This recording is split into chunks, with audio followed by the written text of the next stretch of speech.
Family owned and operated for 3 generations, Eddie's Shoe Repair in Sherman Oaks, California opened in 1946. Most of the original equipment is still being used today in fixing your broken shoes. The first kind of equipment was shoe shining equipment. It's like electric brush that rolls around on a wheel. Before they used to build it with real steel and iron, and the equipment would just virtually last forever. They made some progress, but I think it kind of stopped in the 90s when shoe repairing wasn't quite as popular, so they didn't put any technology into it. Right here is one of the modern machines that they didn't have a long time ago. It's probably 25 years old. It's what's called a press. And what you do is you put the shoe on top of here. This is not the right size.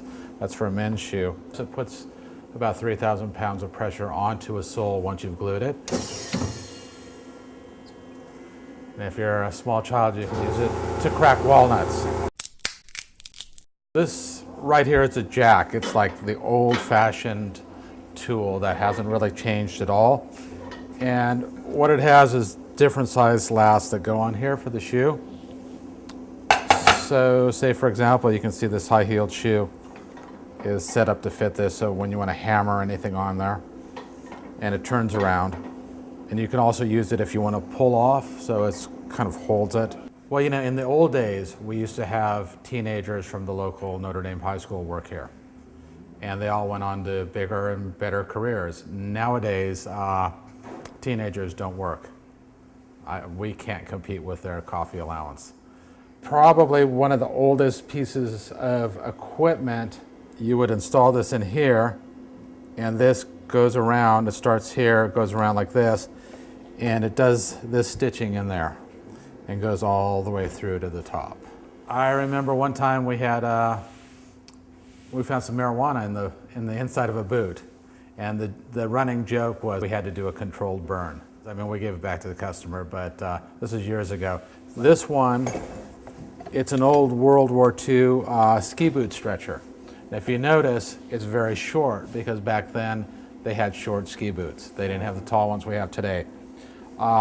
These are both antiques, but they're antiques that work better than anything that's new. This is one of the newest pieces of equipment that does have modern technology because there's a lot more things going on than just the shoe repair industry. So I'm sure this is a crossover for shoe making. And this is the only sewing machine in the world that goes around. You can make it go in any direction you want. All the other ones just go straight. They go forward, some go backwards, but this one you could just start, you know, you can stitch your name on there if you want to. It's really heavy duty. It'll probably go through about a 1/4 inch piece of leather. Where you sleep out every night. We've had Gene Autry come in here with all his boots, and you know, he passed away maybe 10, 15 years ago, but back then his boots were $5,000 each, so they would bring in $100,000 worth of boots at a time. Then we have all kinds of movie stars that are coming in here. In the 90s, tennis shoes came into play, and that affected our business a lot. There are still really good shoes made, but this isn't the environment where people always wear them. If you go to different cities like New York, people wear really nice shoes. In Los Angeles, you can go to a very nice restaurant and people will be wearing tennis shoes. I don't think we're so much of a shoe repair as we maintain shoe collections.